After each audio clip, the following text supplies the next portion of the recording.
우리 옆에 있는 분들과 이렇게 인사 나누겠습니다. 신실하신 하나님은 약속을 꼭 지키십니다. 네, 이번에 이렇게요.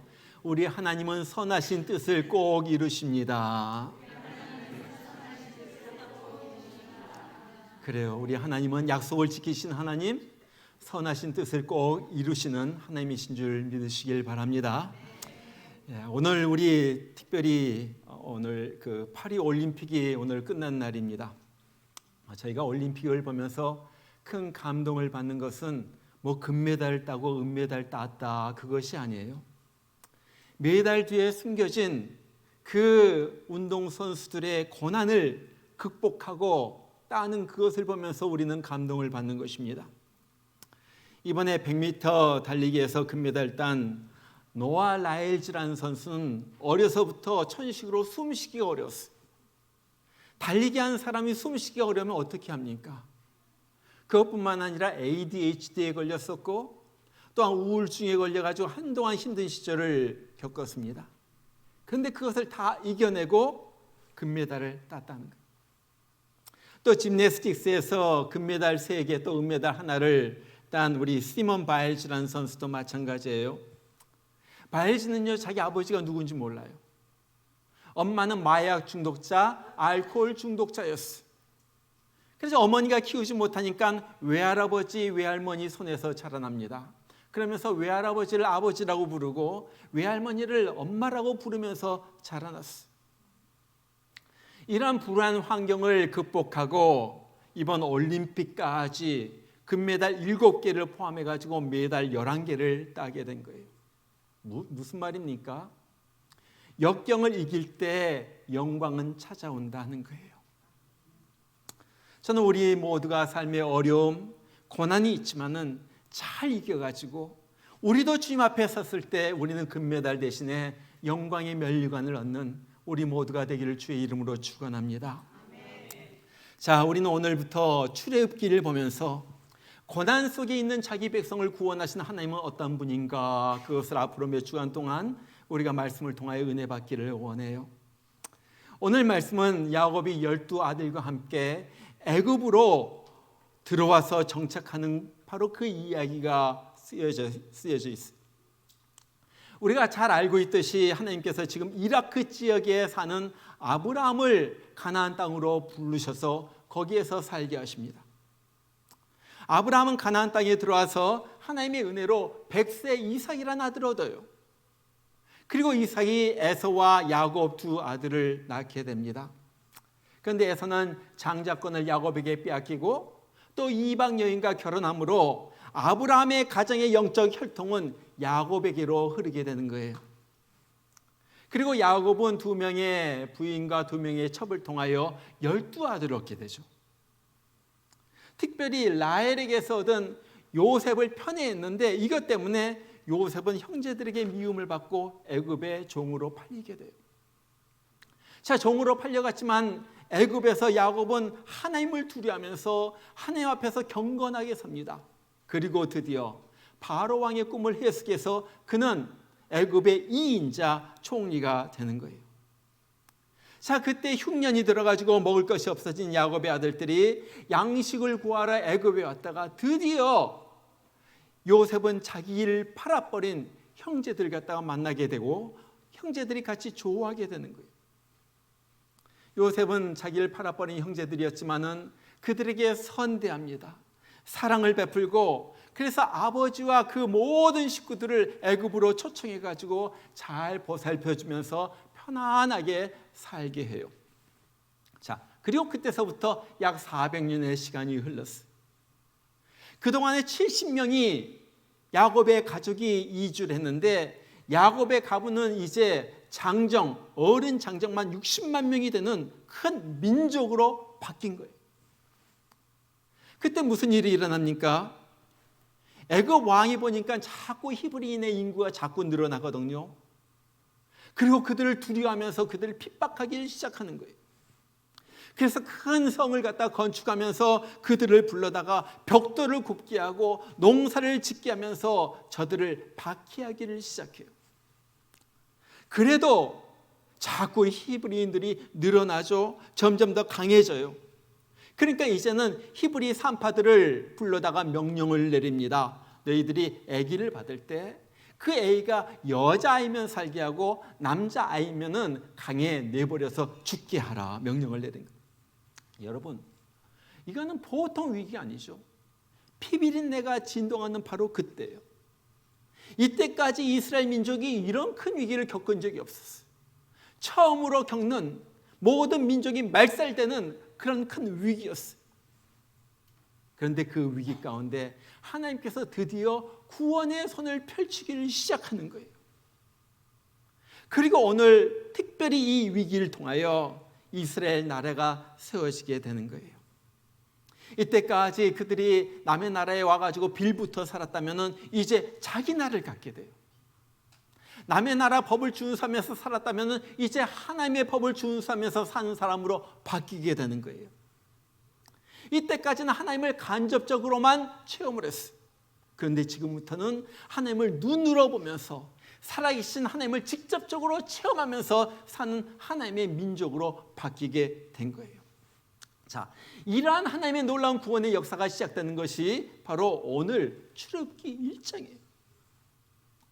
오늘 우리가 1장에서 배워야 할 것이 있습니다. 그것은 우리에게 구원을 베푸시는 하나님은 어떤 분인가 하는 거예요. 하나님은 어떠한 분인가? 오늘 말씀을 통하여 두 가지 사실을 우리가 배우기를 원해요. 첫 번째는 하나님은 약속을 이루시는 하나님이라는 거예요. 약속을 성취하시는 하나님.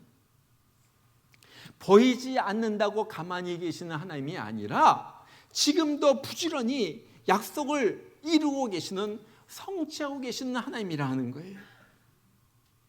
여러분, 우리가 아까도 보았지만은 요셉은 형제들의 시기를 받아가지고 애굽에 팔려요. 종으로 팔리는 거예요. 그리고 잠시 후에 야곱의 식구들은 흉년을 당하여서 애굽의 식량을 구하러 왔다가 요셉을 만나게 되고 그곳에서 정착해가지고 400년을 사는 거예요.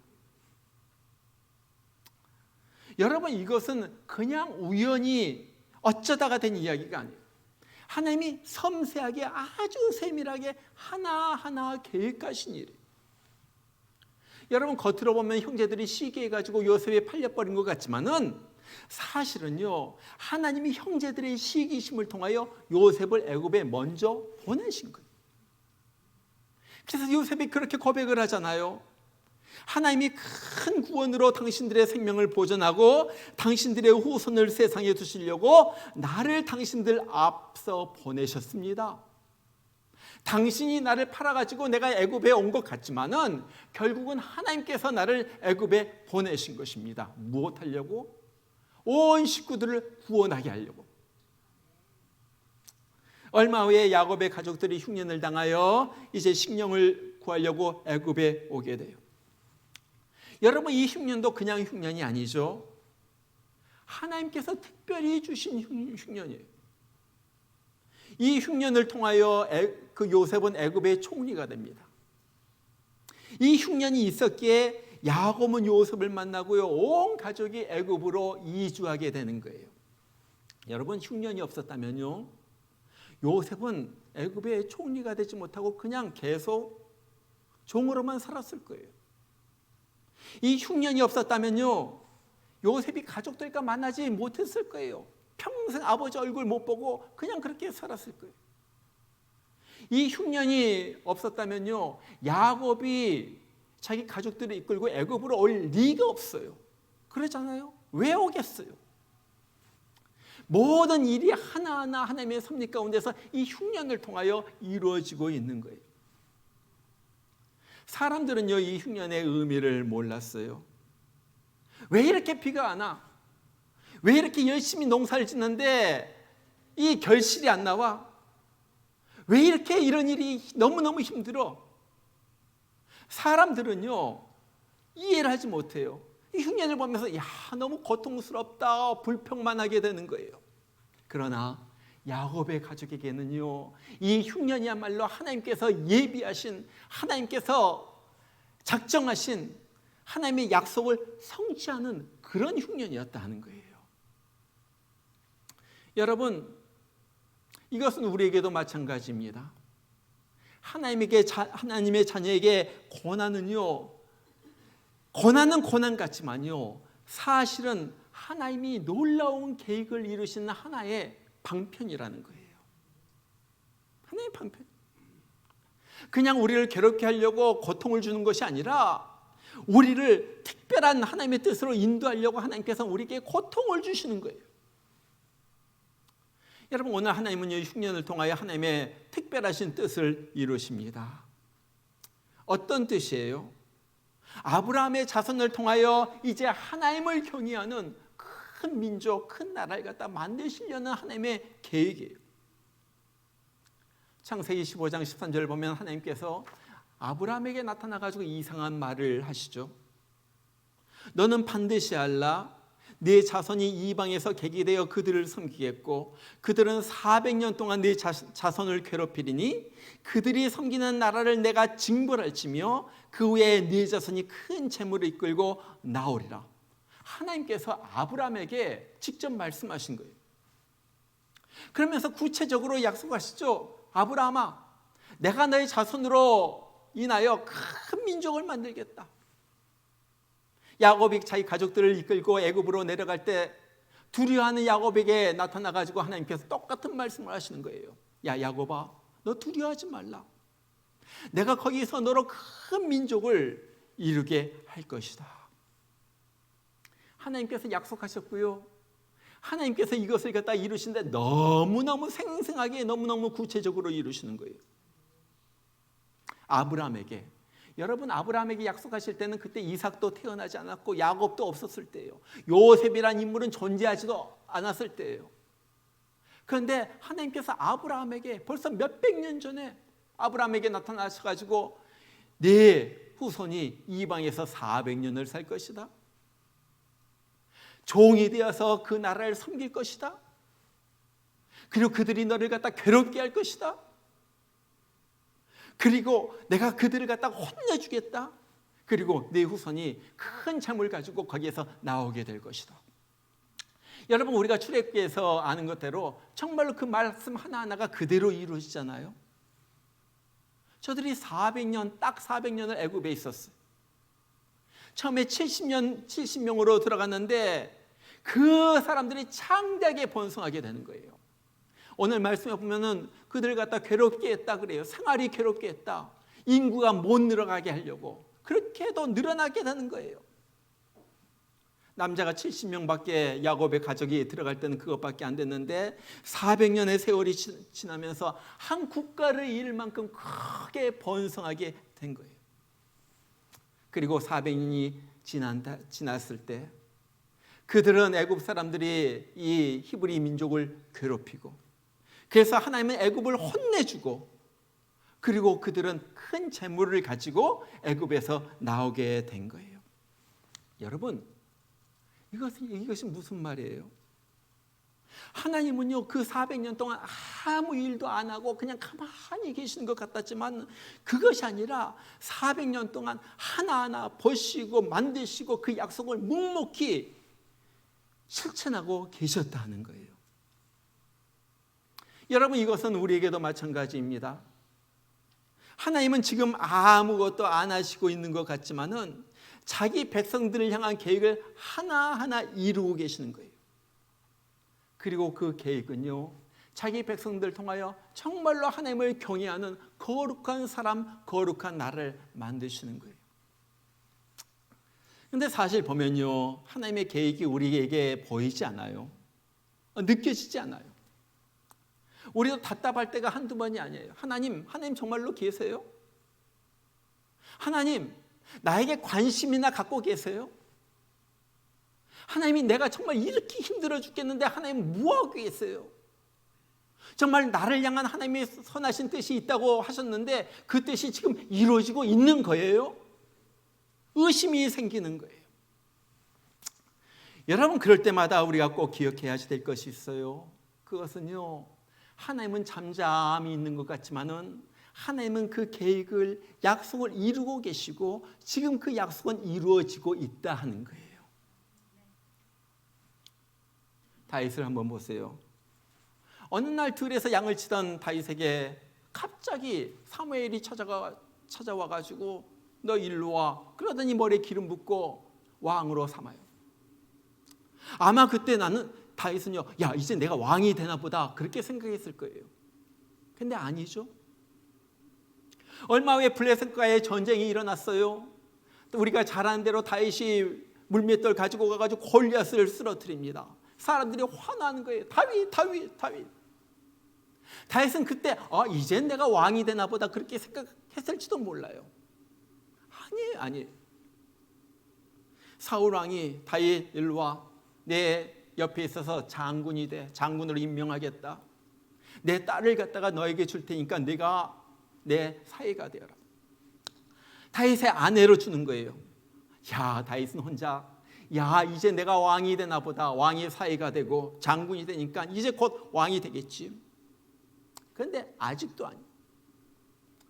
그 뒤로 오히려 고난이 따라오죠.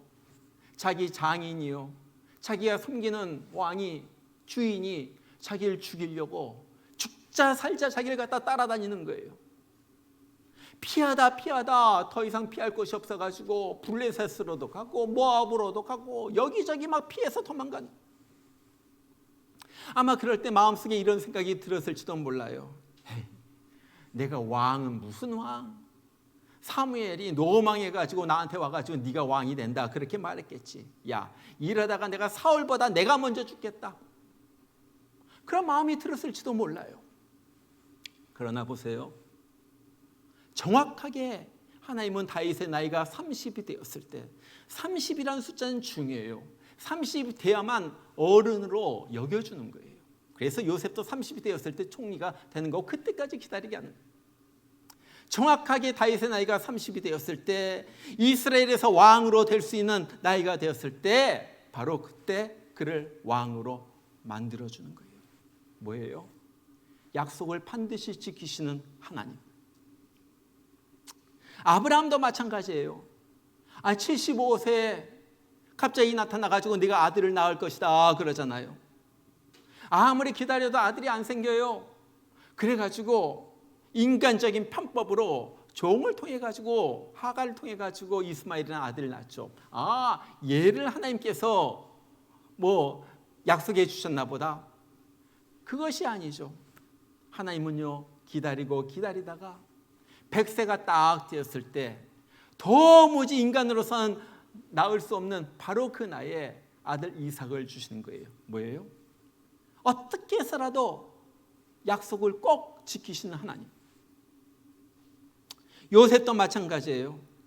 어렸을 적에 꿈을 통하여 자기의 형제들이 다 자기에게 와가지고 절하는 꿈을 꿨어요.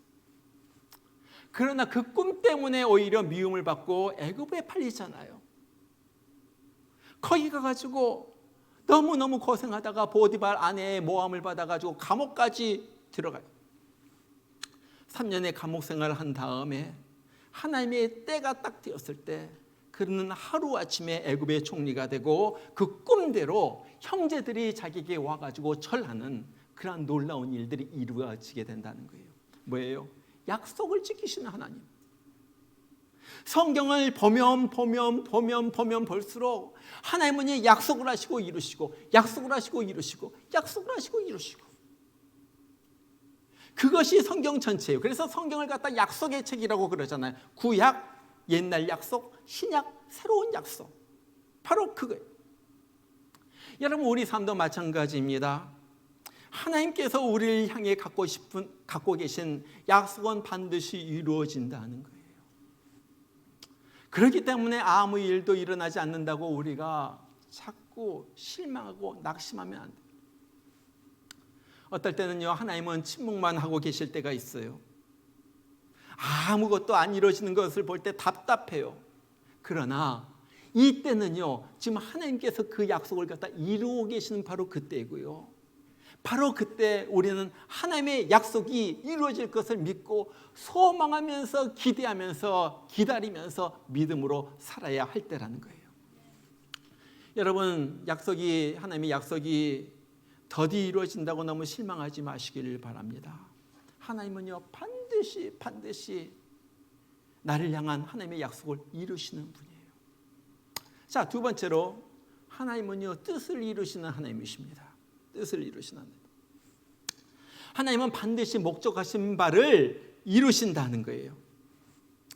그리고 그 일을 이루시기 위하여 종종 사용하는 이 도구가 고통이라는 도구예요. 고통. 자, 이스라엘 민족이 애굽에서 사는 동안 굉장히 번성했어요. 참으로 기름진 옥토와 같은 곳에서 요셉의 정말 덕을 보면서 저들이 행복해하면서 잘 사는 거예요. 그런데 갑자기 애굽에 새로운 왕이 등장을 하죠. 오늘 8절에 보니까 요셉을 알지 못하는 새 왕이라 그렇게 말해요. 여러분, 요셉을 총리로 등용한, 총리로 이끈 왕은요, 셈족 계통인 힉소스 왕조의 왕입니다. 근데 애굽에 이 쿠데타가 일어났어요. 그래가지고 힉소스 왕조를 갖다가 쫓아내고 이제 함족 계통인 투트모스 1세가 왕이 된 거예요. 쿠데타가 일어나가지고. 자, 요셉을 알지 못했다는 것은 요셉을 전혀 몰랐다는 말이 아니에요. 여러분 한번 생각해 보세요. 요셉이 죽은 지 이제 한 280년, 300년 정도가 지났거든요. 근데 요셉이 어떠한 인물이었어요? 도대체 그 7년 동안에 세계를 갖다가 휩쓴 그 흉년을 갖다가 요셉이 그 지혜로 그 흉년 동안을 갖다가 잘 견디게 했던 그 애굽의 총리예요. 요셉에 대한 이야기가 그냥 전해져 내려오는 것뿐만 아니에요. 글로도 써있고 애굽에서 가장 유명한 사람이 요셉이었어요. 그런데 이 사람이 300년이 지났다고 요셉을 모를 리가 있겠어요? 그런데 요셉을 몰랐다는 것이 무슨 말입니까? 이 사람은요, 요셉이 셈족 계통이었기 때문에 의도적으로 무시하는 게, 오늘 말씀에 보면 그러잖아요. 저들은 다른 민족이라. 그러니까 적군이 우리를 쳐들어올 때 적군 편에 서 가지고 우리를 공격할지 모른다. 지금 그렇게 생각하는 거예요. 그래가지고 일부러 요셉의 민족인 히브리 민족을 핍박하기 시작해요. 그런데 보니까 하나님의 은혜로 이 히브리 민족이 핍박을 하면은 줄어들어야지 되는데 점점 더 늘어나는 거예요. 그것도 인구가 기하급수적으로 늘어납니다. 세상에 70명이 적어도 장정만 60명, 한 300명의 인구가 되도록 얼마나 기하급수적으로 늘어나겠어요. 어떤 사람은 그렇게 질문을 해요. 어떻게 70명이 400년 동안에 몇백만 명이 됩니까? 인구가 기하급수적으로 늘어나면 그렇게 돼요. 한번 계산해 보세요. 정말 그렇게 돼요. 정말 그렇게 될 것 같으니까 이 사람들이 겁이 나가지고 큰 성을 갖다가 지으면서 이 히브리 민족을 사람을 갖다 동원해다가 힘든 중노동을 시키죠. 뜨거운 애굽의 태양 밑에서 하루 종일 진흙을 갖다가 이기고 물을 가져다가 진흙을 갖다 이겨가지고 벽돌을 갖다 굽는 거예요. 농산 일을 갖다 시키는 거예요. 막 육체적으로 채찍질하면서 그들 때리면서 노예로 부려먹기 시작하죠. 왜 그렇게 했어요? 너무 힘들게 해가지고 중노동을 가지고 빨리 죽게 하려고. 그리고 자녀를 낳지 못하게 해가지고 이 인구가 느는 것을 막아보려고. 그래서 그런. 그런데 그것이 그들의 의도대로 생각대로 됐나요? 아니, 이 사람들이, 히브리 사람들이 뜨거운 태양 밑에서 노동하다가 못 살겠다고 지쳐가지고 죽었나요? 이거 이건 이제 그만하자. 그랬나요? 오늘 12절에 보니까 학대를 받으면 받을수록 더욱 번식하고 더 잘되고 더 수가 많아지고 더 강해집니다. 여러분, 이거는 상식적인 일이 아니에요. 그러잖아요. 노동을 하고 그러면 줄여야죠. 더 강해지는 거예요. 더 많아지는 거예요. 왜 그렇습니까? 지금 인구가 증가하고 그래서 큰 민족을 이루는 것이 하나님의 뜻이었기 때문에 그래요. 그리고 하나님은요, 지금 그 뜻을 지금 이루고 있는 중이라는 거예요. 그러니까 이 바로가 이제는 안 되겠다 그래가지고 이스라엘 사람들 갖다 죽이는 정책을 쓰잖아요. 애굽 왕이 히브리 산파 아기를 낳으면 아기를 갖다 받는 산파 2명을 불러가지고, 아마 이 산파들은 이 모든 산파들의 대표였을 거예요. 어떻게 애굽 전체 산파가 2명만 있었겠어요? 그리고 계속해서 아기가 타는데 어떻게 2명이 다 받았겠어요? 아무튼 이 2명을 불러가지고 명령을 내리죠. 아이를 낳으면 여자아이는 살려두고 남자아이는 다 강물에 던져가지고 죽여라 그래요. 여자아이들은 문제가 없어요. 여자아이들은요, 노예로 잘 기르고 쓸모가 있고요, 나중에 결혼한다고 해도 함족밖에, 그러잖아요. 애굽 사람이랑 결혼하는 거예요. 남자가, 히브리 남자가 없으니까. 그러면 자연히 남편을 따라가지고 애굽 사람이 되는 거예요. 그러니까 여자는 문제가 없어요. 남자를 갖다 다 죽이는 거예요.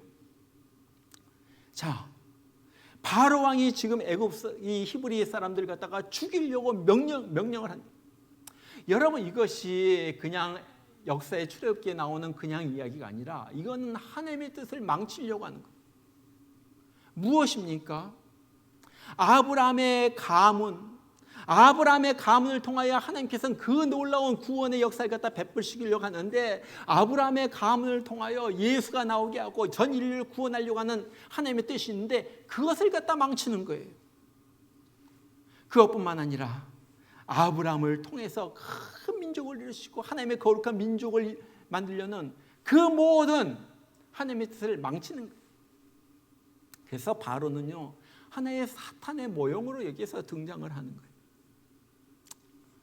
여러분, 왜 이런 일이 일어납니까? 근데 왜 하나님은요, 자기 백성들로 하여금 이러한 곤란, 이러한 고통 가운데 살게 해요?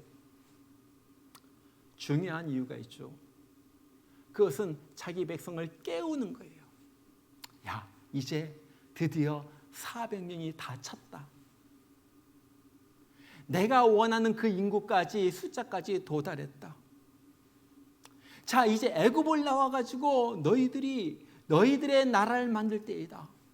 이제 하나님을 경외하는 새 역사를 만들 때이다. 여러분, 한번 생각해 보세요. 지금 이 사람들이 애굽에서 400년을 살았거든요.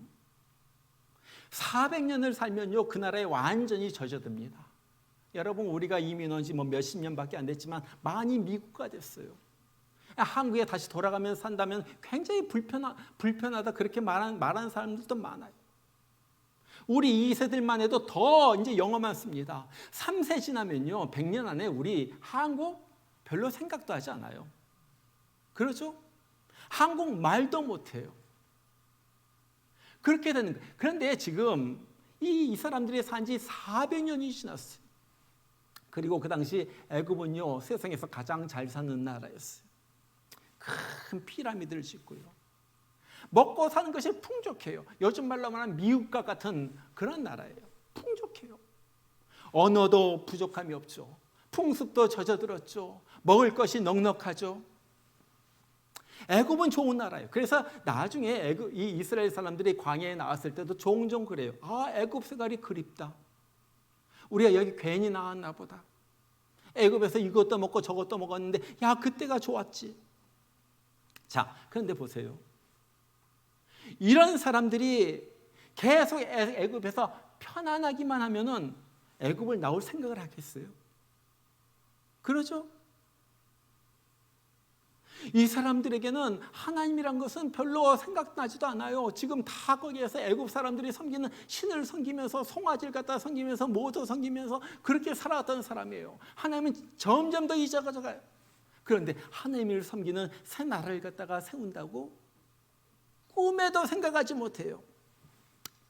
자, 그러니까 하나님께서 바로를 통하여 고난을 주시는 거예요. 고통을 줘가지고 저들 갖다 깨우시는 거예요. 야, 너 지금 정신 차려라. 지금 내 때가 됐다. 내가 아브라함에게 400년이 있으면 내 백성을 이끌어낸다고 했는데, 자, 그 때가 됐다. 너희가 나올 때이다. 정신 차려라. 여기서 영원히 살 것이라고 생각하지 마. 너희는 특별한 민족이야. 내가 부른 거룩한 민족이야. 깨우려고 자기 민족에게 바로를 통하여 고통을 줘가지고 저들 갖다 깨우는 거예요. 여러분, 우리가 너무 편안해가지고 삶이 너무 편안해가지고 잠이 들면요, 잠이 들면요, 하나님께서 깨우십니다. 무엇을 통해서? 고통을 통해 가지고 깨우는 거예요. 예수님께서 승천하시면서 제자들에게 그런 말씀을 하시죠.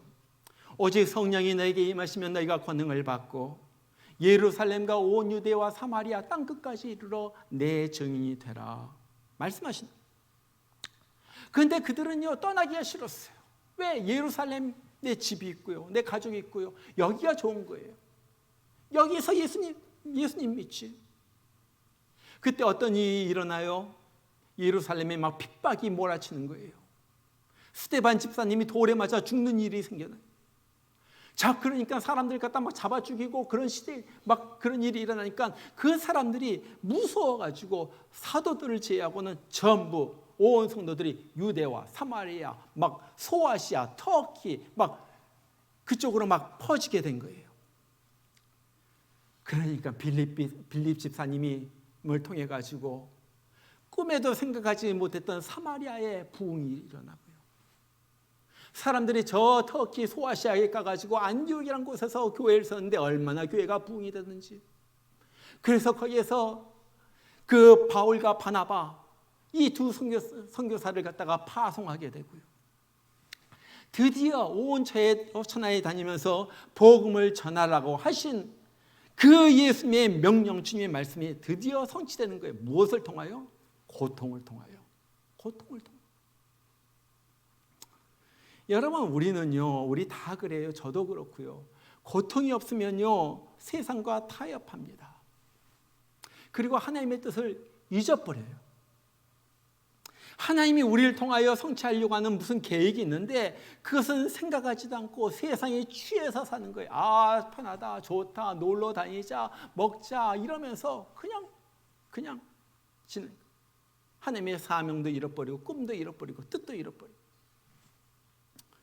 여러분, 지금 여러분이 당하고 있는 어떤 고통이 있어요.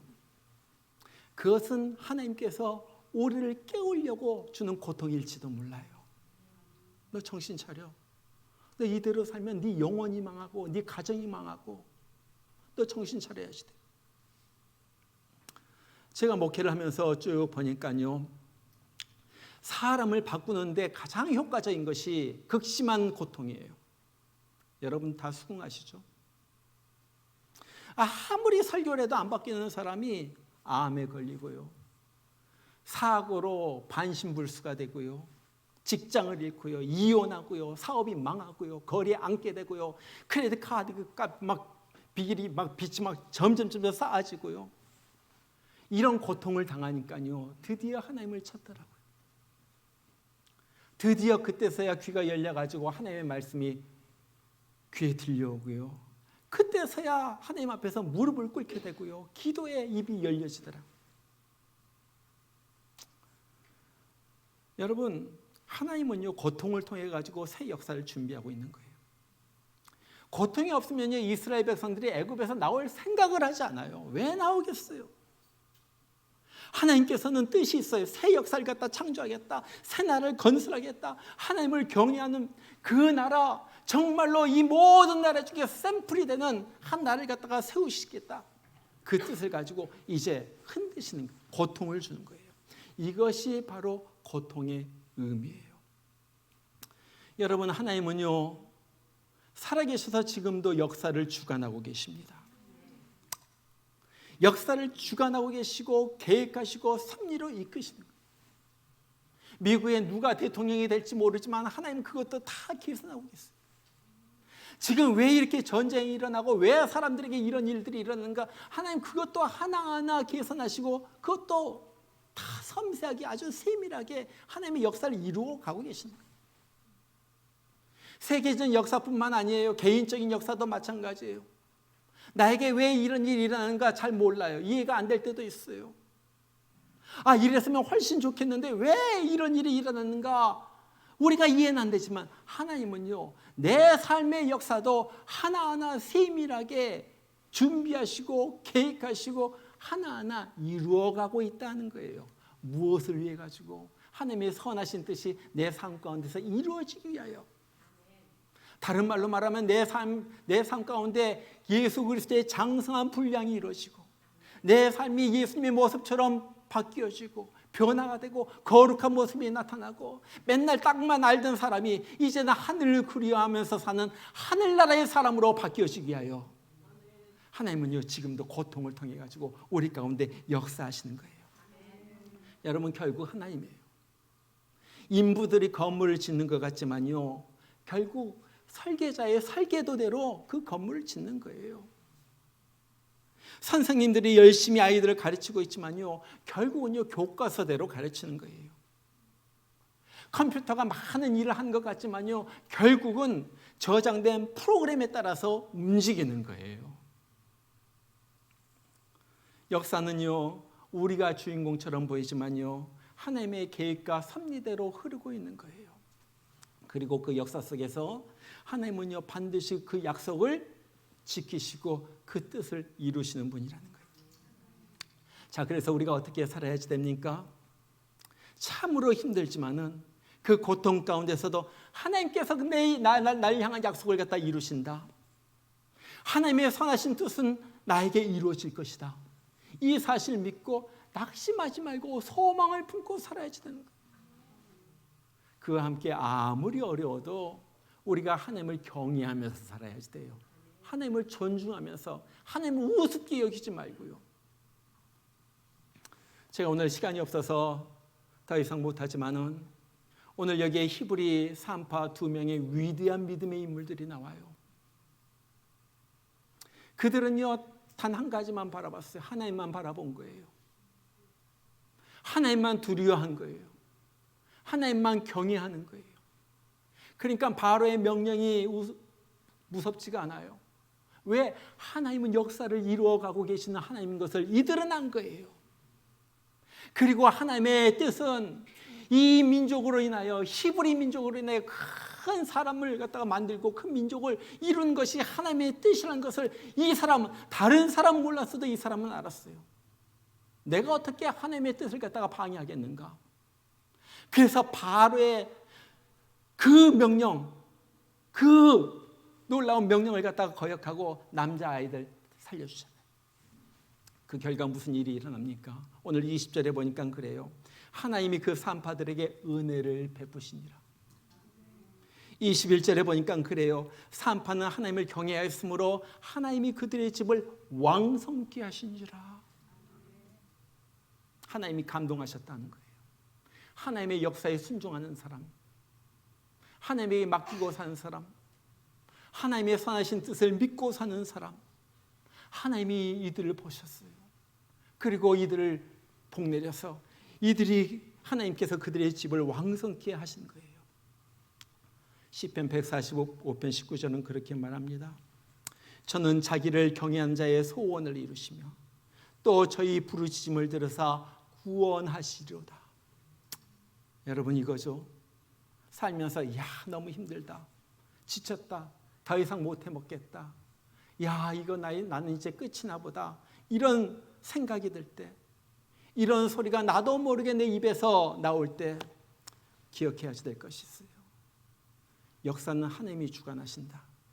우리 아버지 하나님께서 내 삶도 주관하신다. 그리고 하나님의 선하신 뜻은 나에게 이루어질 것이다.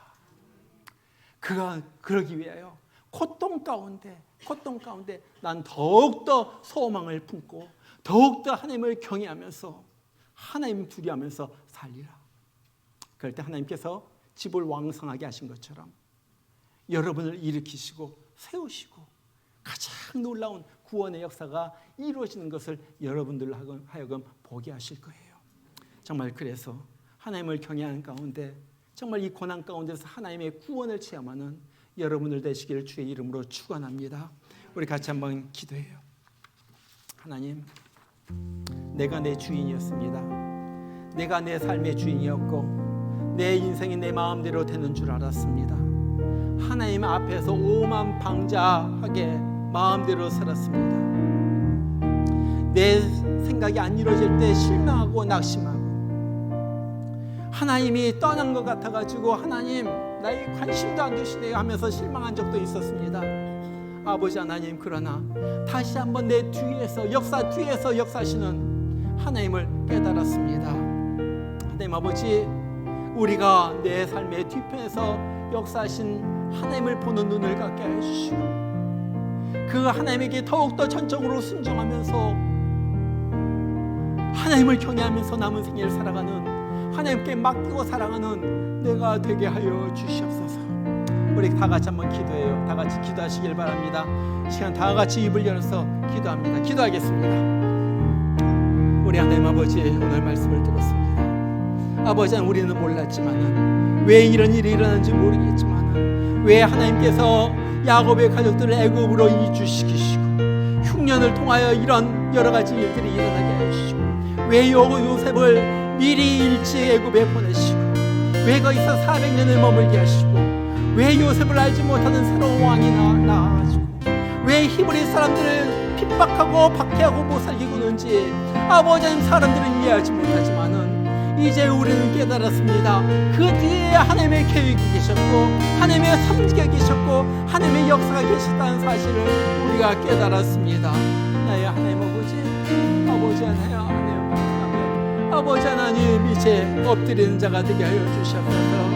고난을 통하여 우리를 갖다 깨우시는 하나님, 아버지 하나님 아버지, 잠자는 자를 깨우시는 하나님 아버지, 아버지, 우리가 일어나게 해주시고 깨어나게 해주시고 정신 차리게 해주시고 하나님 앞에 더욱더 굴복하면서 살아가는 자가 되게 하여 주시옵소서.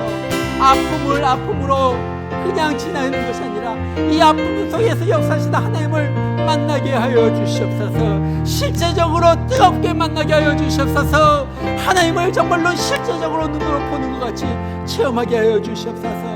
우리의 믿음이 너무나도 미약합니다. 뜨뜻미지근합니다. 아버지, 너무나 나약합니다. 아버지 하나님, 정말 더욱더 뜨거워진 믿음 갖게 하여 주시고 더욱더 헌신하는 믿음 갖게 하여 주시고 하나님 앞에 굴복하는 자로서 살아가는 자가 되게 하여 주시옵소서. 우리 하나님 아버지, 아버지 하나님, 주님 신실하신 하나님, 약속을 절대 저버리지 않으신 하나님, 지금도 그 역사를 이루시고 계신 하나님, 눈에 보이지 않아도 나에게 관심을 가지고 내 삶에 관여하고 계신 하나님, 아버지 하나님, 그 하나님 이제 믿고 의지하고 따라가는 우리가 되게 하여 주시옵소서. 하나님 아버지, 정말로 주님, 아버지 하나님 믿음으로 살아가는 아버지여, 주 아버지 하나님, 아버지 하나님의 약속이 그대로 이루어질 줄 믿습니다. 축복의 말씀이 그대로 이루어질 줄 믿습니다. 아버지 하나님, 나를 향한 약속이 그대로 이루어질 줄 믿습니다. 아버지 하나님, 믿음 가지고 아버지 하나님, 곧 아버님 이기면서 살아가는 그러한 우리가 되게 하여 주셔서 믿음의 눈이 더욱더 크게 뜨여지게 하여 주시고 하나님 아버지, 그래서 정말 하나님의 역사에 살아가면서 아버지 하나님, 날마다 주 앞에 우리 자신을 굴복시키면서 살아가는 우리 되게 하여 주시옵소서. 우리 하나님 아버지 감사합니다. 하나님 아버지 주여, 하나님 아버지 이루어져 양심하거나 절망하지 않고 엉망이 우리 되게 하여 주옵소서. 신실하신 하나님 감사합니다. 하나님, 믿음이 없으면 용서해 주시옵소서.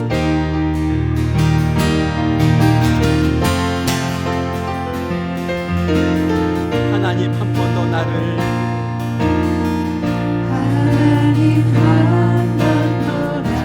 실망시킨 적 없으시고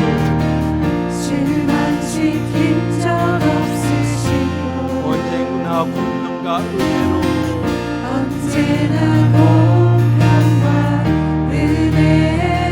나를 지키셨네. 지나온 모든 세월들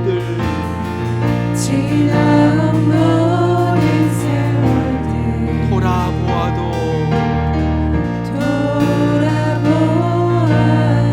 그 어느 것 하나 주의 손길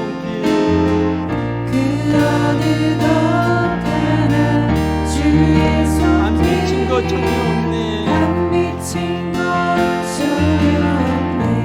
오 신실하신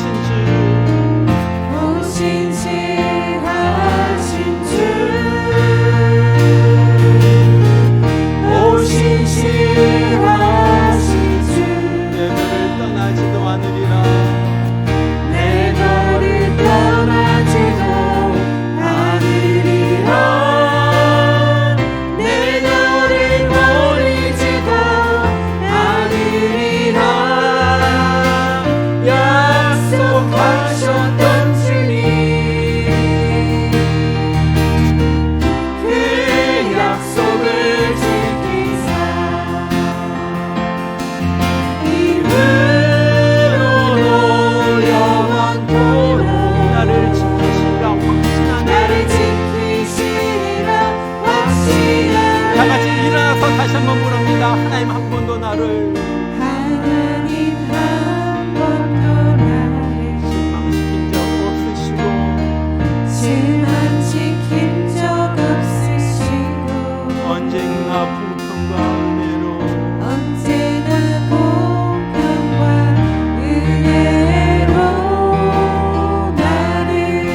떠나지도 않으리라. 주님이 말씀하시죠. 내 너를 떠나지도 않으리라. 내 너를 버리지도 않으리라. 내 너를 버리지도 않으리라. 약속하셨던 주님 그 약속을 지키사 그 약속을 지키사 이후로도 영원토록 이후로도 영원토록 나를 지키시리라. 확신하네. 오 신실하신 주, 오 신실하신 주, 오 신실하신 주, 오 신실하신 주, 내 너를 떠나지도 않으리라. 내 너를 버리지도 않으리라.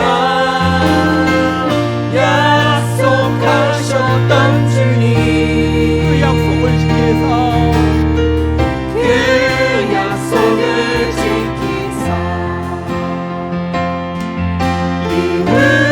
이후로도 영원토록 나를 지키시리라. 확신하네. 이후로도 영원토록 이후로도 영원토록 나를 지키시리라. 확신하네.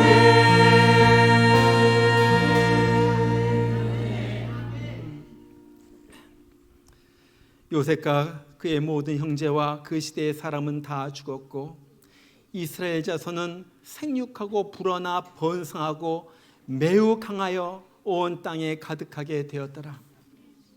이제는 우리를 사랑하셔서 우리를 지옥불에서 건져내시기 위하여 이 땅에 오셔서 대신 우리를 위하여 죽으신 예수 그리스도의 은혜와 하나님 아버지의 지극하신 사랑하심과 오늘 또 우리 옆에 계셔서 낙심하고 흔들리고 정말로 힘들어할 때 옆에 계셔서 내 약속을 붙들어라, 너를 향한 내 뜻이 있다 말씀하여 주시며 우리로 하여금 믿음의 길 계속해서 걷도록 우리를 옆에서 붙잡아 주시는 성령의 역사심이 주님 약속 붙들고 나갑니다. 주님의 뜻이 내 삶 가운데서 이루어지기를 기대하면서 나갑니다. 고백하는 귀한 주의 성도들에게 지금부터 늘 함께 하시기를 주의 이름으로 축원하옵나이다. 아멘.